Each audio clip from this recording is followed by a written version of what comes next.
मिथ्या जगदधिष्ठाना मुक्तिदा मुक्तिरूपिणी लास्यप्रिया लयकरी लज्जारम्भादिवन्दिता भवदा वसुधा वृष्टिः पापारण्यदवानला दौर्भाग्यतूलवातूला जराध्वान्तरविप्रभा भाग्याब्धिचन्द्रिका भक्तचित्तकेकि घना घना रोगपर्वतदम्बोळि मृत्युदारुकुठारिका महेश्वरी महाकाली महाग्रासा महाशना अपर्णा चण्डिका चण्डमुण्डासुरनिषूदिनी क्षराक्षरात्मिका सर्वलोकेशी विश्वधारिणी त्रिवर्गधात्री सुभगा त्रयम्बका त्रिगुणात्मिका स्वर्गापवर्गदा शुद्धा जपा पुष्पनिभाकृतिः ओजोवती द्युतिधरा यज्ञरूपा प्रियव्रता दुराराध्या दुराधर्षा पाटली कुसुमप्रिया महती मेरुनिलया मन्दार कुसुमप्रिया वीराराध्या विराट्रूपा विरजा विश्वतोमुखी प्रत्यग्रूपा पराकाशा प्राणदा प्राणरूपिणी मार्ताण्डभैरवाराध्या मन्त्रिणी नस्तराज्यदूः त्रिपुरेशी जयत्सेना निस्त्रैगुण्या परापरा सत्यज्ञानानन्दरूपा सामरस्य परायणा कपर्दिनी कलामाला कामधुक्कामरूपिणी कलानिधिः काव्यकला रसज्ञा रससेवदिः पुष्टा पुरातना पूज्या पुष्करा पुष्करेक्षणा परम् ज्योतिः परम् धाम परमाणुः परात्परा पाशहस्ता पाशहन्त्री परमन्त्रविभेदिनी मूर्ता मूर्ता नित्यतृप्ता मुनिमानसहंसिका सत्यव्रता सत्यरूपा सर्वान्तर्यामिनी सती ब्रह्माणि ब्रह्मजननी बहुरूपा बुधार्जिता प्रसवित्री प्रचण्डाज्ञा प्रतिष्ठा प्रकटाकृतिः प्राणेश्वरी प्राणदात्री पञ्चाशत्पीठरूपिणी विशृङ्खला विविक्तस्था वीरमाता वियत्प्रसूः मुकुन्दा मुक्तिनिलया मूलविग्रहरूपिणी भावज्ञा भवरोगग्नि भवचक्रप्रवर्तिनी छन्दस्सारा शास्त्रसारा मन्त्रसारा तलोदरी उदारकीर्तिरुद्दाम वैभवा वर्णरूपिणी जन्म मृत्युजरा तप्त जन विश्रान्तिदायिनी सर्वोपनिषदुद्दुष्टा शान्त्यतीतकलात्मिका गम्भीरा गगनान्तस्था गर्विता गानलोलुपा कल्पनारहिता काष्ठा कान्ता कान्तार्धविग्रहा कार्यकारणनिर्मुक्ता कामकेलितरङ्गिता कनत्कनकताटङ्का लीला विग्रहधारिणी अजाक्षय विनुर्मुक्ता मुग्धा क्षिप्रप्रसादिनी अन्तर्मुख समाराध्या बहिर्मुख सुदुर्लभा त्रयी त्रिवर्गनिलया त्रिस्त्रा त्रिपुरमालिनी नियामया निरालम्बा सात्मा रामा सुधा श्रुतिः संसारपङ्कनिर्मग्न समुद्धरण पण्डिता यज्ञप्रिया यज्ञकर्त्री यजमानस्वरूपिणी धर्माधारा धनाध्यक्षा धनधान्यविवर्धिनी विप्रप्रिया विप्ररूपा विश्वभ्रमणकारिणी विश्वग्रासा विद्रुमाभा वैष्णवी विष्णुरूपिणी अयोनिर्योनिनिलया कूटस्था कुलरूपिणी वीरगोष्ठी प्रिया वीरा नैष्कर्म्यानादरूपिणी विज्ञानकलना कल्या विदग्धा वैन्दवासना तत्त्वाधिका तत्त्वमयी तत्त्वमर्धस्वरूपिणी सामगानप्रिया सौम्या सदा शिवकुटुम्बिनी सव्यापसव्यमार्गस्था सर्वापद्विनिवारिणी स्वस्था स्वभावमधुरा धीरा धीरसमर्चिता चैतन्याढ्य समाराध्या चैतन्यकुसुमप्रिया सदोदिता सदा तुष्टा तरुणादित्यपाटला दक्षिणा दक्षिणाराध्या दरस्मेरमुखाम्बुजा कौलिनी केवला नर्घ कैवल्यपददायिनी स्तोत्रप्रिया स्तुतिमती श्रुति संस्कृत वैभवा मनस्विनी मानवती महेशी मङ्गलाकृतिः विश्वमाता जगद्धात्री विशालाक्षी विरागिणी प्रगल्भा परमोदारा परामोदा मनोमयी व्योमकेशी विमानस्था वज्रिणी वामकेश्वरी पञ्चयज्ञप्रिया पञ्चप्रेतमञ्चाधिशायिनी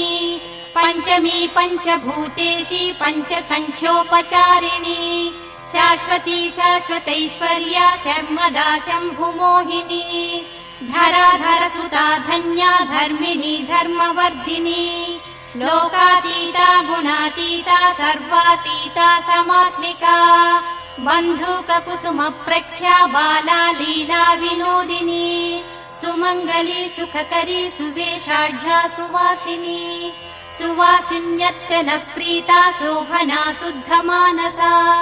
बिन्दुतर्पणसन्तुष्टा पूर्वजा त्रिपुराम्बिका दशमुद्रा समाराध्या त्रिपुरा श्रीवशङ्करी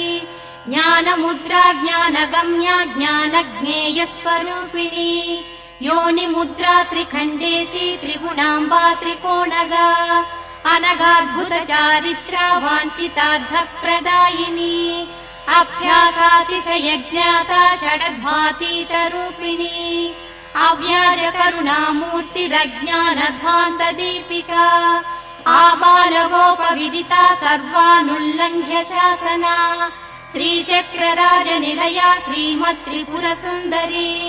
श्रीशिवा शिवशक्त्यैक्यरूपिणी ललिताम्बिका एवं श्रीललिता देव्या नाम्नां साहस्रकं जगुः इति श्रीब्रह्माण्डपुराणे उत्तरखण्डे श्रीहयग्रीव अगस्त्य संवादे श्रीललिता रहस्यनाम साहस्रस्तोत्रकथनं नाम द्वितीयोऽध्यायः समाप्तः। अथ श्रीललिता सहस्रनाम स्तोत्र फलस्तुतिः।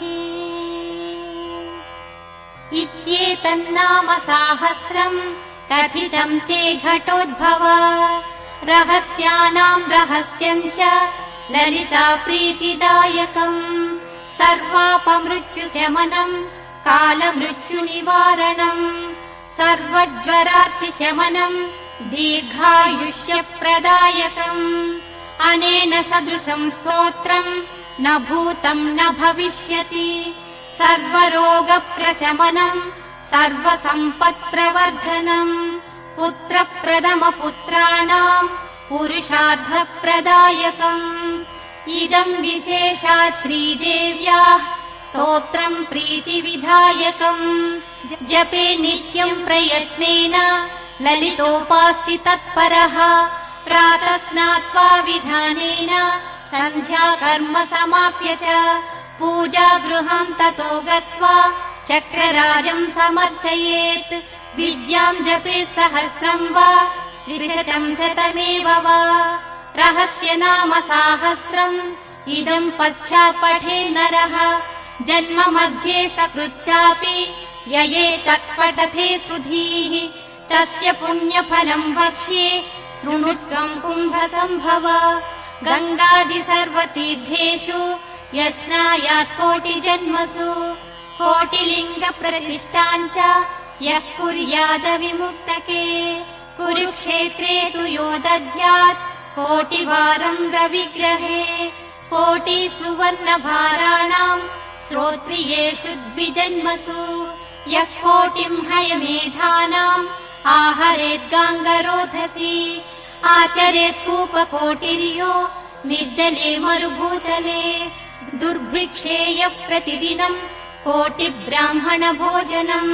श्रद्धया परया कुर्यात् सहस्रम् परिवत्सरान् तत्पुण्यम् कोटिगुणितम् भवेत् पुण्यमनुत्तमम् रहस्यनाम साहस्रे नाम्नोऽप्येकस्य कीर्तनात् रहस्यनाम साहस्रे नामैकमपि यः पठेत् तस्य पापानि नश्यन्ति महान्त्यपि न संशयः नित्यकर्माननुष्ठानात् निषिद्धकरणादपि यत्पापम् जायते पुंसाम् तत्सर्वम् नश्यति ध्रुवम् बहुनात्र किमुक्तेन शृणुत्वम् कुम्भसम्भवा अत्रैव नाम्नो या शक्तिः पातकानाम् निवर्तने तन्निवर्त्यमघम् कर्तुम् नालम् लोकाश्चतुर्दश यस्त्यक्त्वा नाम साहस्रम् पापहानिमभीप्सति स हि शीतनिवृत्त्यर्थम् हिमशैलम् निषेवते भक्तो यः कीर्तये नित्यम् इदम् नाम सहस्रकम् तस्मै श्रीललिता देवी प्रीताभीष्टम् प्रयच्छति अकीर्तयन्निदम् स्तोत्रम् कथम् भक्तो भविष्यति नित्यम् सङ्कीर्तनासक्तः कीर्तयेत् पुण्यवासरे सङ्क्रान्तौ विषुवे चैव स्वजन्मत्कृतये यने नवम्या वा चतुर्दश्याम् सितायाम् शुक्रवासरे कीर्तयेन्नाम साहस्रम् पौर्णमास्याम् विशेषतः पौर्णमास्याम् चन्द्रबिम्बे ध्यात्वा श्रीललिताम्बिकाम् पञ्चोपचारैः सम्पूज्य पठेन्नाम सहस्रकम् सर्वे रोगाः प्रणश्यन्ति दीर्घायुष्यम् च विन्दति अयम् आयुष्करो नाम प्रयोगः कल्पचोदितः ज्वरार्तिम् शिरसि सृष्ट्वा पठेन्नाम सहस्रकम् तत्क्षणात् प्रशमम् याति शिरस्थोदोज्वरोऽपि च सर्वव्याधिनिवृत्त्यर्थम् स्पृष्ट्वा भस्म जपेदिदम् तद्मस्मधारणादेव नश्यन्ति व्याधय क्षणात् जलम् सम्मन्त्र्य कुम्भस्थम् नाम साहस्रतो मुने अभिषिञ्चे ग्रहग्रस्तान् ग्रहा नश्यन्ति तत्क्षणात् सुधासागर मध्यस्थाम् ध्यात्वा श्रीललिताम्बिकाम् यः पठे नाम साहस्रम् विषम् तस्य विनश्यति वन्ध्यानाम् पुत्रलाभाय नाम साहस्रमन्त्रितम् नवनीतम् प्रदद्यातु पुत्रलाभम् भवेद्ध्रुवम् देव्याः पासेन सम्बद्धाम् आकृष्णामङ्कुशेन च ध्यात्वा भीष्टाम् त्रियम् रात्रौ जपेन्नाम सहस्रकम् आयाति स्वसमीपम् सा यद्यप्यन्तः पुरम् गता राजाकर्षणकामश्चेत् राजा वसददिन्मुखः त्रिरात्रम् यः पठेदेतत् श्रीदेवी ध्यानतत्परः स राजा पारवस्येन तुरङ्गम् नाम तङ्गजम् आरुह्यायाति निकटम् दासवत्प्रणिपत्य च तस्मै राज्यम् च कोशम् च ददात्येव वशम् गतः रहस्य नाम साहस्रम् यः कीर्तयति नित्यशः तन्मुखालोकमात्रेण मुह्या लोकत्रयम् मुने यस्विदम् नाम साहस्रम् सकृत्पठति भक्तिमान् तस्य ये शस्त्रवस्तेषाम् निहन्ति शरभेश्वरः यो वाभिचारम् कुरुते नाम साहस्रपाठके निर्वर्त्य तत्क्रियाम् हन्यात् तम् वै प्रत्यङ्गिरा स्वयम् ये क्रूरदृष्ट्या वीक्षन्ते नाम साहस्रपाठकम् तासन्धान् कुरुते क्षिप्रम् स्वयम् मार्ताण्डभैरवः धनम् यो हरते चोरो नाम सहस्रजापिनः यत्र यत्र स्थितम् वापि क्षेत्रपालो निहन्तितम् विद्यासु कुरुते वादम् यो विद्वान्नाम जापिना तस्य वाक्स्तम्भनम् सद्यः करोति न कुलेश्वरी यो राजा कुरुते वैरम् नाम सहस्रजापिना चतुरङ्गबलम् तस्य दण्डिनी संहरे स्वयम्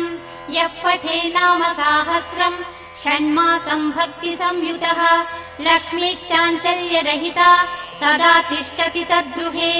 मासमेकम् प्रतिदिनम् त्रिवारम् यः पठे नरः भारती तस्य जिह्वाग्ररङ्गे नृत्यति नित्यशः यस्वेकवारम् पठति पक्षमात्रमतन्द्रितः मुह्यन्ति कामवशगा मृग्याक्षस्तस्य वीक्षणात् यः पठे नाम साहस्रम् जन्म मध्ये सकृन्नरः तदृष्टिगोचराः सर्वे मुच्यन्ते सर्वकिल्बिषैः यो वेत्ति नाम साहस्रम् तस्मै देयम् द्विजन्मने अन्नम् वस्त्रम् धनम् धान्यम् नान्येभ्यस्तु कदाचन श्रीमन्तराजम् यो वेत्ति श्रीचक्रम् यः समर्चति यः कीर्तयति नामानि तं सत्पात्रं विदुर्बुधाः तस्मै देयं प्रयत्नेन श्रीदेवी प्रियमिच्छता न कीर्तयति नामानि मन्त्रराजं न वेत्ति यः पशुतुल्यस्य विज्ञेयः तस्मै दत्तं निरर्थकम् परीक्ष विद्या विदुषः तेभ्यो दद्याद्विचक्षणः श्रीमन्तराजसदृशो यथा मन्त्रो न विद्यते देवता ललिता तुल्या यथा नास्ति घटोद्भवा रहस्य नाम साहस्रतुल्या नास्ति तथा स्तुतिः लिखित्वा पुस्तके यस्तु नाम साहस्रमुत्तमम् समर्चये सदा भक्त्या तस्य तुष्यति सुन्दरी बहुनात्रपि मुक्तेन शृणुत्वम् कुम्भसम्भवा नानेन सदृशम् स्तोत्रम् सर्वतन्त्रेषु विद्यते तस्मादुपासको नित्यम् कीर्तयेदिदमादरात् येभिर्नाम सहस्रैस्तु श्रीचक्रम् योर्चयेत् सकृत् पद्मैर्वा तुलसीपत्रैः कल्हारैर्वा कदम्बकैः चम्पकैर्जातिकुसुमैः मल्लिकाकरवीरकैः उत्पलैर्बिल्वपत्रैर्वा कुन्दकेसरपाटलैः अन्यैः सुगन्धिकुसुमैः केतकी माधवीमुखैः तस्य पुण्यफलम् वक्तुम् न शक्नोति महेश्वरः सा वेत्ति ललिता देवी स्वचक्रार्चनजम् फलम् अन्ये कथम् विजानीयुः ब्रह्माद्या स्वल्पमेधसः प्रतिमासम् पौर्णमास्या येभिर्नाम सहस्रकैः रात्रौ यश्चक्रराजस्था अर्चयेत् परदेवताम् स एव ललितारूपः सद्रूपा ललिता स्वयम् न तयोर्विद्यते भेदो भेदकृत्पापकृत् भवेत् महानवम्या यो भक्तः श्रीदेवीम् चक्रमध्यगाम् अर्चये नाम साहस्रैः तस्य मुक्तिः करे स्थिता यस्तु नाम सहस्रेण शुक्रवारे समर्चयेत् चक्रराजे महादेवी तस्य पुण्यफलम् शृणु सर्वान् कामानवाप्नोति सर्वसौभाग्यसंयुतः पुत्रपौत्रादिसंयुक्तो भुक्त्वा भोगान्यदेप्सितान् अन्ते श्रीललिता देव्याः सायुज्यमतिदुर्लभम् प्रार्थनीयम् शिवाद्यैश्च प्राप्नोत्येव न संशयः यः सहस्रम् ब्राह्मणानाम् येभिर्नाम सहस्रकैः समर्च्य भोजयेद्भक्त्या पायसापूपषड्रसैः तस्मै प्रीणाति ललिता स्वसाम्राज्यम् प्रयच्छति न तस्य दुर्लभम् वस्तु त्रिषु लोकेषु विद्यते निष्कामः कीर्तयेद्यस्तु नाम साहस्रमुत्तमम् ब्रह्मज्ञानमवाप्नोति येन मुच्येत बन्धनात् धनार्थी धनमाप्नोति यशोर्थी चाप्नुयाद्यशः विद्यार्थी चाप्नुयाद्विद्याम् नाम साहस्रकीर्तनात् नानेन सदृशम् स्तोत्रम् भोगमोक्षप्रदम् मुने कीर्तनीयमिदम् तस्मात् भोगमोक्षाद्भिर्नरैः चतुराश्रयनिष्ठैश्च कीर्तनीयमिदम् सदा स्वधर्मसमनुष्ठान वैकल्यपरिपूर्तये कलौ पापैकबहुले धर्मानुष्ठानवर्जिते नाम सङ्कीर्तनम् मुक्त्वा नृणानान्यत्परायणम् लौकिकाद्वचनान्मुख्यम् विष्णुनामानुकीर्तनम् विष्णुनाम सहस्राच्च शिवनामैकमुत्तमम् शिवनाम सहस्राच्च देव्या नामैकमुत्तमम् देवी नाम सहस्राणि कोटिशः सन्ति कुम्भज तेषु मुख्यम् दशविधम् नाम साहस्रमुच्यते गङ्गा भवानी गायत्री काली लक्ष्मी सरस्वती राजराजेश्वरी बाला श्यामला ललिता दश गङ्गा भवानी गायत्री काली लक्ष्मी सरस्वती राजराजेश्वरी बाला श्यामला ललिता दश गङ्गा भवानी गायत्री काली लक्ष्मी सरस्वती राजराजेश्वरी बाला श्यामला ललिता दश रहस्य नाम साहस्रम् मुख्यम् दशसुतेष्वती तस्मात् सङ्कीर्तये नित्यम् कलिदोषनिवृत्तये मुख्यम् श्रीमातृनामेति न जानन्ति विमोहिताः विष्णुनाम परा केचित् शिवनाम पराः परे न कश्चिदपि लोकेषु ललिता नाम तत्परः येनान्यदेवता नाम कीर्तितम् जन्मकोटिषु तस्यैव भवति श्रद्धा श्रीदेवी नाम कीर्तने चरमे जन्मनि यथा श्रीविद्योपासको भवेत् नाम सहस्रपाठश्च तथा चरम जन्मनि यथैव विरला लोके श्रीविद्याचारवेदिनः तथैव विरला लोके नाम सहस्रपाठकाः मन्त्रराजजपश्चैव चक्रराजार्चनम् तथा रहस्य नाम पाठश्च नाल्पस्य तपसः फलम् अपठन्नाम सहस्रम् प्रीणयेद्यो महेश्वरीम् स चक्षुषा विना रूपम् पश्येदेव विमूढधीः रहस्य नाम सहस्रम् त्यक्त्वा यसिद्धिकामुकः स भोजनम् विना नूनम् शून्यवृत्तिमभीप्सति यो भक्तो ललिता देव्या स नित्यम् कीर्तयेदिदम् नान्यथा प्रेयते देवी कल्पकोटिशतैरपि तस्माद्रहस्य नामानि श्रीमातुः प्रयतः पठेत् इति ते कथितम् स्तोत्रम् रहस्यम् कुम्भसम्भवा नाविद्यावेदिने ब्रूयात् न भक्ताय कदाचन यथैव गोप्या श्रीविद्या तथा गोप्यमिदम् मुने पशुतुल्येषु न ब्रूयात् जनेषु स्तोत्रमुत्तमम् यो ददाति विमूढात्मा श्रीविद्यारहिताय च तस्मै कुप्यन्ति योगिन्यो सोऽनर्धम् सुमहान् स्मृतः रहस्य नाम सहस्रम् तस्मात् सङ्गोपयेदिदम् स्वातन्त्र्येण मया नोक्तम् तवापि कलशोद्भव ललिता प्रेरणेनैव मयोक्तम् स्तोत्रमुत्तमम्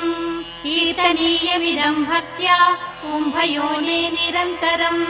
तेन तुष्टा महादेवी तवाभीष्टम् प्रदास्यति इत्युक्त्वा श्रीहयग्रीवः ध्यात्वा श्रीललिताम्बिकाम् आनन्दमग्नहृदयः सद्यः पुलकितोऽभवत् इति श्रीब्रह्माण्डपुराणे उत्तरखण्डे श्रीहयग्रीव अगस्त्य संवादे श्रीललिता रहस्य नाम सहस्रफलनिरूपणम् नाम तृतीयोऽध्यायः समाप्तः।